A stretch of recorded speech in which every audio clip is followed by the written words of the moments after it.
You want to talk about a rough week in pro wrestling last week, the stuff with Jim Cornette, the stuff with ROH, right? WWE to a certain degree, they kind of had their own little black eye there. But this stuff with Kelly Klein and Ring of Honor, it has just taken a life of its own.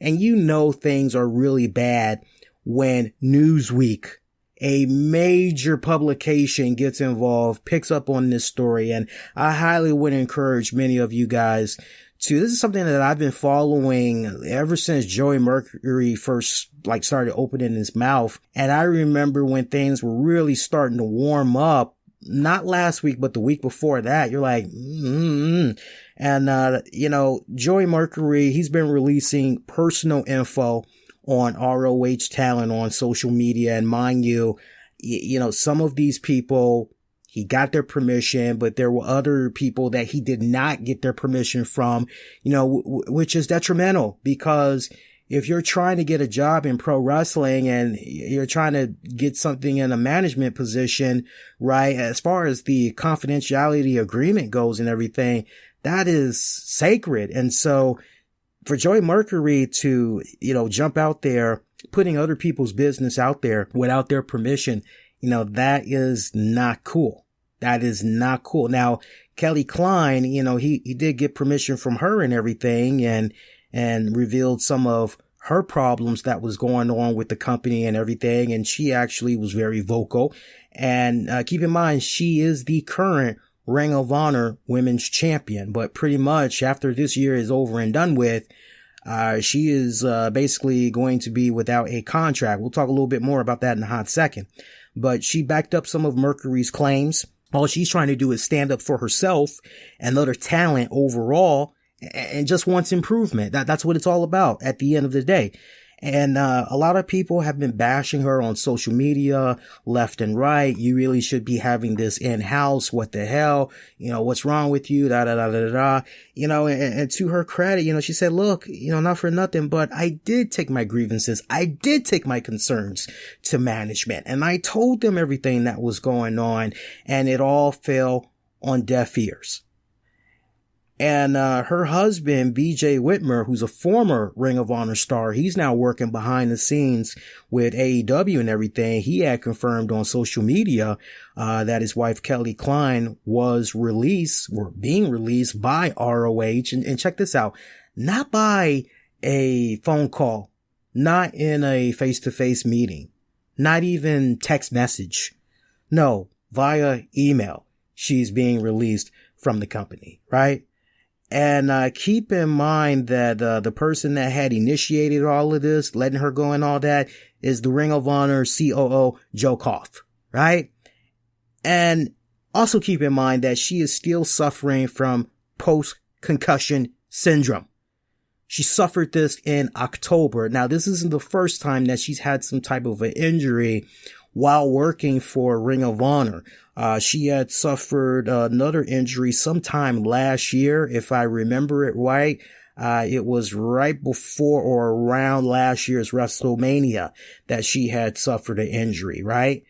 But yeah, she suffered this latest injury sometime in October. She had got a concussion and everything, still suffering from it, right? So Joey Mercury, he posts the exchange that went down between Kelly Klein and Koff and everything. And, you're like, wow, like, what the hell? So she wants nothing but change. She wants better for the company. And she's tried to express her concerns and everything. And this is essentially how you do her. You pretty much kick her ass as you're showing her the door, basically. This makes Ring of Honor, particularly this makes Joe Koff, look very, very bad. Now, her contract is going to be up at the end of December of this year. Now, home in on this. This is where the contract stuff, this is where it gets a little tricky and interesting here. Now, if she was fired by Ring of Honor, which she was not, but if she was fired by Ring of Honor, then automatically, in effect, would be a no-compete clause, right? She couldn't work for another company for X amount of time, right? But instead, what Ring of Honor, Joe Koff, decided to do is, hey, look, we're going to go on ahead. We're not going to renew your contract. We're going to let it expire. And then, you can go do whatever you'd like to do. You go your way, and we're definitely going to go our way and everything. And people were wondering exactly, okay, so what is going on? Was she fired? Is she being released? Is she walking away? What exactly is going on here? So she actually shed a little bit more light on this. She had said she said this on social media, for those who argue about the semantics about whether I was fired or released, I was offered 2 more years. That deal had made my 2019 raise wrapped up in it. Again, that deal had my 2019 raise wrapped up in it, which was pulled.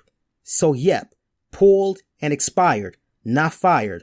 Whatever helps you rationalize. And she followed that up and she had said, I get it.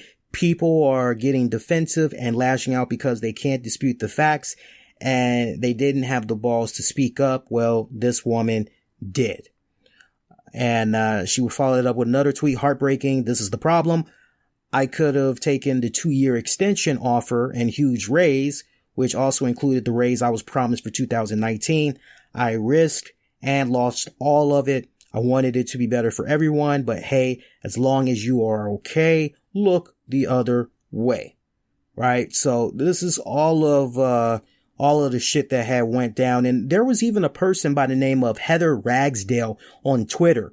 Heather Ragsdale on Twitter, she was offering her thoughts and best wishes to Kelly Klein this holiday season and everything, but she had her own personal shots to take at Ring of Honor COO Joe Koff.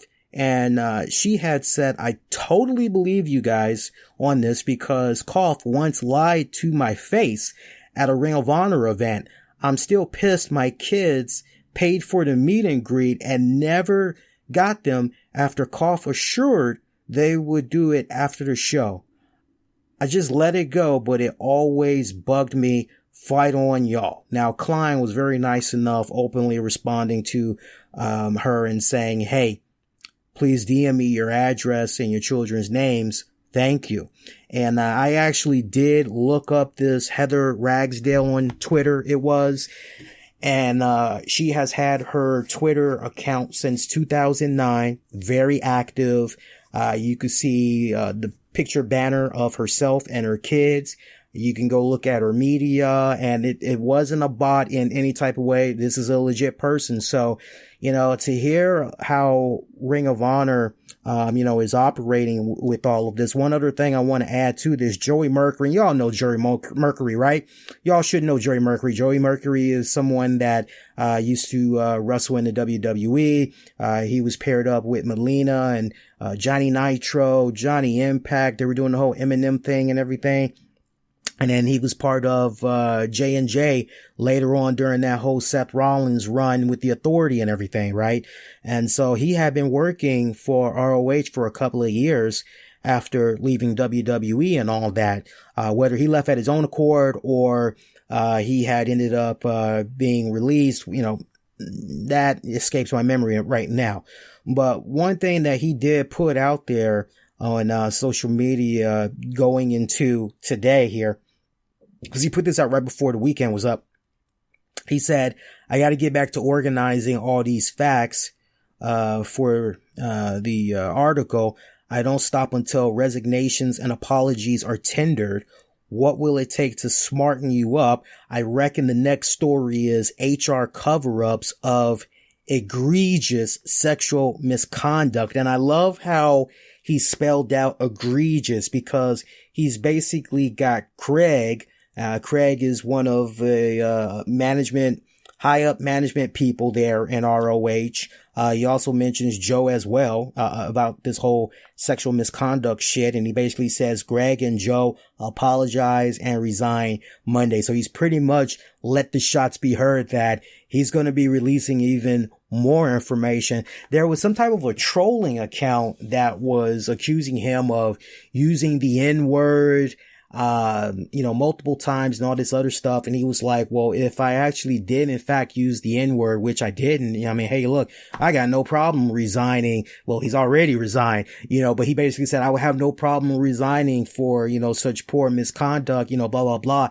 And Joey, doing his own respected research, was able to determine that, well, wait a minute, didn't I set this account up for somebody because this name looks oddly familiar? And so somehow he puts two and two together. I mean, this guy, you don't want to fuck with this guy.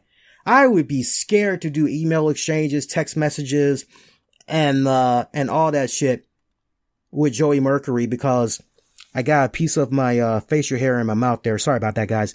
I would be scared to have exchanges with him because this guy saves everything. So he ends up double checking, and he realizes that this Twitter account is associated to a Ring of Honor employee that he used to work with, that's basically on the defense, trying to do a smear campaign and making Joey look bad and all that. So he ends up sending how he set it up was he looked at that username on Twitter, and he basically tried to log in and just went, oh, well, I forgot my password. And so apparently you guys noticed that, maybe forget your Twitter password or whatever. You have two options. You can either have your temporary passcode sent to you via email, and it shows you a couple of little, all right, so it looks like your email begins with this and it ends with that, and you got the asterisks in between. Or they can text you something to the phone. And so that's how he was able to determine, because the beginning of the email actually gave the guy away. So he bust his ass out real good. So yeah, that's pretty much where we stand right now with regards to what's going on with Mercury, and then what's going on with this whole Kelly Klein situation. I mean, look, this is unfortunate, but it comes with the territory. If you are going to talk bad about an employer, even if you are right, if you're going to talk bad about an employer and you're still working on their dime, as far as a contract extension, a raise, and all that other stuff, they gotta send a message, because it's like, okay, well, they lose either way when you think about it too, because, okay, well, if we pay this person, we give them their raise and all that, then one could kind of look at it as though it was some type of form of blackmail, and, they're trying to do favoritism because they don't want to let this person go, yada, yada, yada, yada, yada, right? And all of that might not even be true, but you get the point that I'm making. And then the other hand of it, it's like, okay, well, let's say we don't renew the contract and all that, and we just pretty much, keep them where they are, and you're going to have all of that tension, and you've already got one person that is like a Kelly Klein in this case that's saying what she's saying, which basically, oh man, we don't need that spreading into the rest of the locker room. What the hell? Okay, well, we need to separate ourselves from this as much as humanly possible. And I think over the years, you've heard this be a recurring theme in ROH. You've heard this being a recurring theme in ROH way too many times, from when Jim Cornette was there, some of the problems that Austin Aries was having. I mean, it's just ongoing. And this just does not look good on so many levels. I feel really bad that Kelly Klein is actually getting a little bit of harassment online, people picking on her, and, why would you, out in the open? And I can definitely relate. I think many of us can relate to what she's going through right now, because many of us have been through that position where we've had some type of a job. We're busting our ass. We're doing it. We're working to the best of our ability. And yet, we got other people that's slacking. We're noticing things that's going on with management that we know is not right. And it's like, okay, well, let me take these concerns to management. Let me try to see if some changes can be made. And when everything falls on deaf ears, then you have a critical decision to make. Do you continue to just follow suit, stay in line, mind your P's and Q's, and just go with the program? Or do you put your foot down and just be like, okay, you know what? I'm done here. I'm just going to go, and next opportunity that I get, I'm going to go work elsewhere. Right. And, it's not like Ring of Honor, has a Glassdoor or a Yelp or, some shit like that. Not that I'm aware of, not that I've even looked either, right? That'd be a fun project to look at, but this is a bad look on so many levels. And it really just, in my eyes, it overshadows tremendously some of the decent talents that are there in Ring of Honor, but it also highlights the continuing problems that is going on from a management standpoint. You just go back to that show that they did at MSG. Yeah, they had help with New Japan and everything, but just when you thought man, after that great turnout at MSG, man, this is the beginning of something new. It's a new era for ROH. They're going to be going to bigger, better things, yeah. Then, the next handful of shows that they start doing, it's that's when the reality really settles in. And it's nah, you all ain't even close, and it's sad because it's gotten to that point now where, and I'm with you, Gino, I'm hoping that after Kelly Klein's contract is up, I'm hoping that she goes to AEW.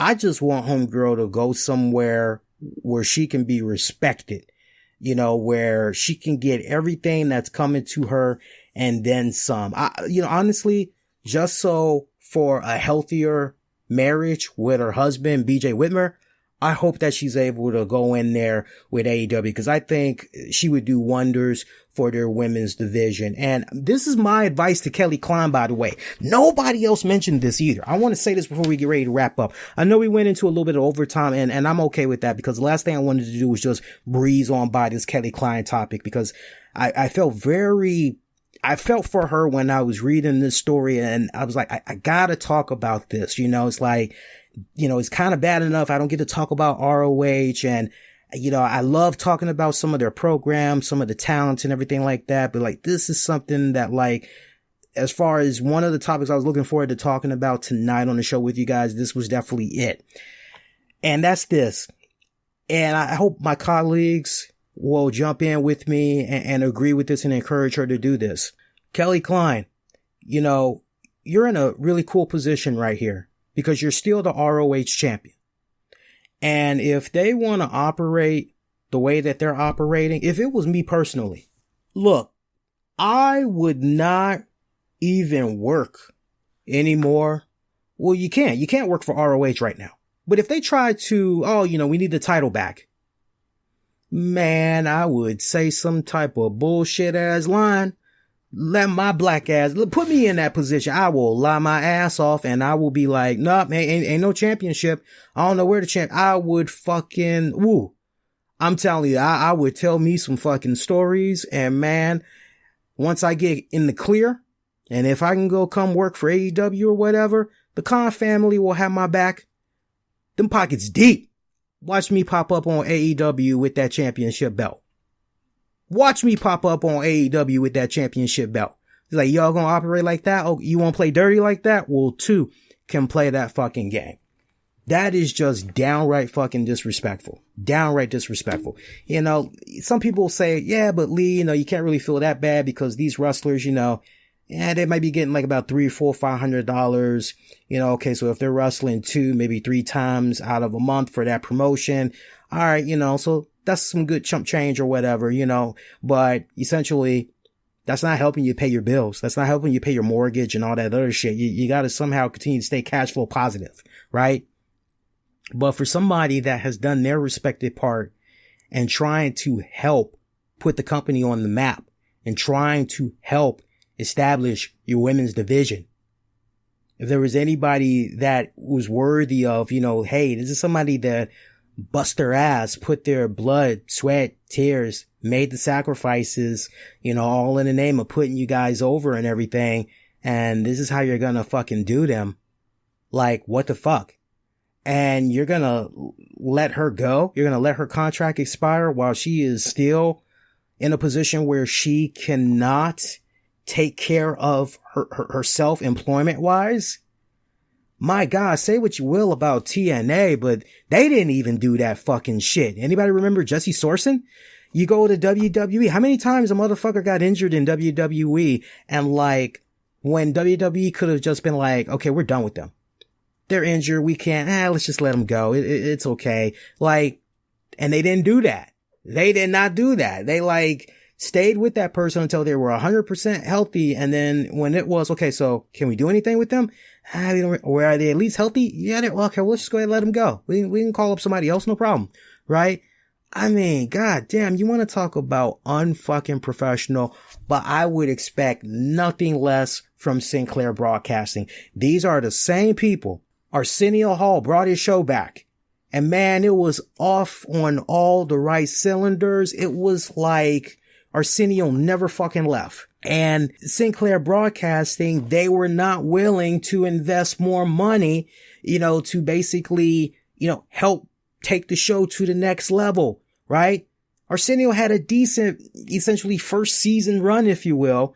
He was doing his shows, The Tonight Show, like Jimmy Fallon and, Jimmy Kimmel. He was rolling like that. They go on a freaking little break, given the word that you guys are going to be back, no problem. And they're already getting ready. They're getting ready from their little vacation for more episodes and everything. And they're getting a good word that, oh yeah, we're being renewed. We ain't got nothing to worry about. And then Sinclair Broadcasting just freaking pumps the brakes on them. And because ultimately they did not want to spend more money. They had a couple of syndication partners that pulled out because they were like, it's really not making us a profit.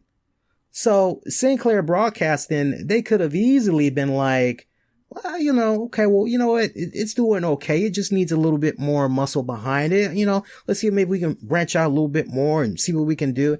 No, after a couple of people had pulled out, like the tightwads that they are, because they got all that money, but whatever, like the tightwads that they are, they pulled the plug on fucking Arsenio's show, and the rest is pretty much history, right? I'm not talking about the first go round. I'm talking about the second go round. In case you guys don't know, Arsenio Hall did have his show come back some years ago. This is while Prince was still alive and everything. Matter of fact, you should look it up. It was really good.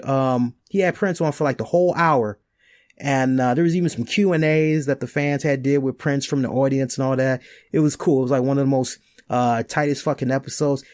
Arsenio was good, man. Like, he would interview the folks from, Operation Repo, Hardcore Pawn, not porn, Hardcore Pawn, Les Goldman and his son and all that. The guests that he would get on this show, it was cool. It fit the right demographics as far as like, okay, those that was watching those type of shows and maybe those that were kind of in the video games, but he also tried to show love to the old school, folks as well. He tried to show love to the folks that were like 35 to 50 or whatever like that. So, it's sad. I hope that things can change for the better for ROH. ROH in 2019. I mean, it's at that point right now where it is hardly on the tip of the tongues of wrestling fans.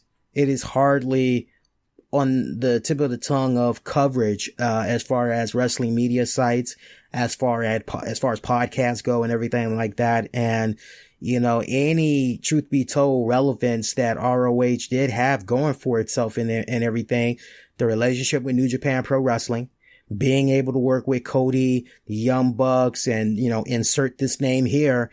And now that basically all of those guys basically gutted themselves from those promotions and it's like, we're going to go do our own fucking thing. It's like, okay, so what do you really have to offer? Seriously, like, what do you really have to offer? And it's sad. I remember I watched a, episode of ROH and I'm seeing Angelina Love and some other people running around and fucking Matt Taven is the fucking ROH champion. And I'm just like, this ain't the fucking ROH I remember from maybe 2 years ago or whatever. Like, what the fuck is this shit that I'm watching? It's really sad, what it's become. It's really, really fucking sad. The one guy, Jay Lethal, you're going, if there's ever a guy, you should just keep the fucking championship on him. Everything good. Okay, Jay Lethal. And, you fuck that up, right? You're one loyal freaking guy, no matter what has gone on with your company over the years. The guy has continued to stay loyal. And like, I'd be here all night talking about ROH, but it's quite fucking sad, what's become of that promotion. For a promotion that gave us the likes of Nigel McGuinness, CM Punk, Daniel Bryan Danielson, Colt Cabana, oh my God, AJ Styles, Christopher Daniels, man, ACH, Caprice Coleman, Leo Rush, man, Bloodbound Warriors. I mean, list just goes on and on and on and on and on. Briscoes, man, it's sad what's become of that goddamn promotion. Like, I cringe sometimes when I look at it. I legitimately feel like I'm gonna shed a tear watching that goddamn promotion. It's that goddamn bad.